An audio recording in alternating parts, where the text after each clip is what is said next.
আসসালামু আলাইকুম রহমতুল্লাহি বারকাতুহু। নোবেল বিজয়ী মাচাদোকে ক্ষমতায় বসাতে চান ডোনাল্ড ট্রাম্প।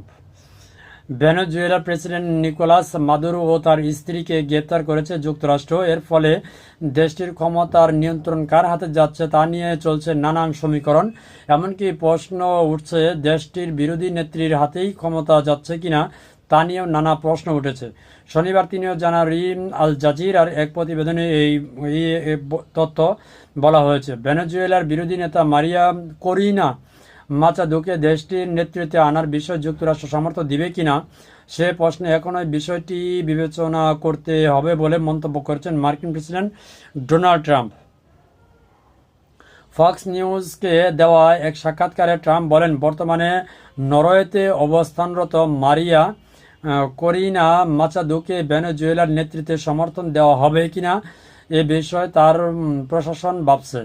তিনি বলেন, আমাদের এখনও এটা দেখতে হবে।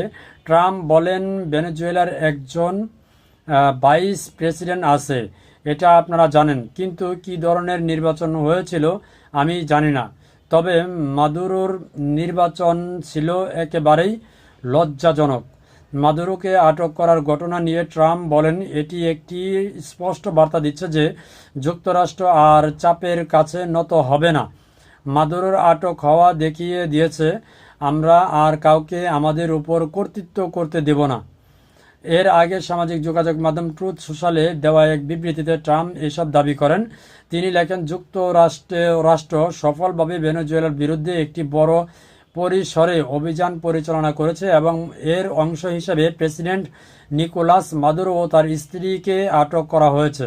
ভেনেজুয়েলার সরকারের দাবি, রাজধানী কারাকাসাসহ মিরান্ডা, আরাগুয়া ও লা গুয়াইরা অঙ্গরাজ্যের একাধিক স্থাপনায় হামলার ঘটনা ঘটেছে। এসব হামলাকে যুক্তরাষ্ট্রের পরিকল্পিত সামরিক অভিযান হিসেবে উল্লেখ করে তীব্র নিন্দা জানায় কারাকাস হচ্ছে ভেনেজুয়েলার রাজধানী। সরকারি বিবৃতিতে আরও বলা হয়, ভেনেজুয়েলার তেল ও খনিজ সম্পদের দখল নেওয়াই উদ্দেশ্য এই হামলা চালানো হয়েছে। তবে এই প্রচেষ্টা সফল হবে না বলে হুঁশিয়ারি দিয়েছে মাদুরোর প্রশাসন। পরিস্থিতির অবনতির প্রেক্ষাপটে ভেনেজুয়েলার প্রেসিডেন্ট নিকোলাস মাদুরো দেশ জুড়ে জাতীয় জরুরি অবস্থা ঘোষণা করেছেন। সরকারের ভাষ্য অনুযায়ী দেশের সার্বভৌমত্ব ও নিরাপত্তা রক্ষায় সব ধরনের ব্যবস্থা নেওয়া হবে। এদিকে যুক্তরাষ্ট্রের সংবাদ মাধ্যম সিবিএস নিউজ জানিয়েছেন, মার্কিন প্রেসিডেন্ট ডোনাল্ড ট্রাম্পের নির্দেশে ভেনেজুয়েলার ভেতর একাধিক স্থাপনায় হামলা চালানো হয়েছে। সিবিএস এর প্রতিবেদনে বলা হয়, এসব লক্ষ্যবস্তুর মধ্যেই সামরিক স্থাপনাও ছিল। তবে এ বিষয়ে প্রতিক্রিয়া জানতে চাইলে যুক্তরাষ্ট্রের প্রতিরক্ষা দপ্তর পেন্টাগন সব প্রশ্ন হোয়াইট হাউসের কাছে পাঠিয়েছে বলে জানিয়েছেন সিবিএস। এই প্রতিবেদনটা করেছেন আল জাজিরা। আমার ভিডিওটি দেখার জন্য অসংখ্য ধন্যবাদ। যদি ফেসবুক থেকে দেখে থাকেন ফলো দিয়ে রাখবেন এবং ইউটিউব থেকে দেখে থাকলে সাবস্ক্রাইব করে রাখবেন। ধন্যবাদ সবাইকে। আসসালামু আলাইকুম।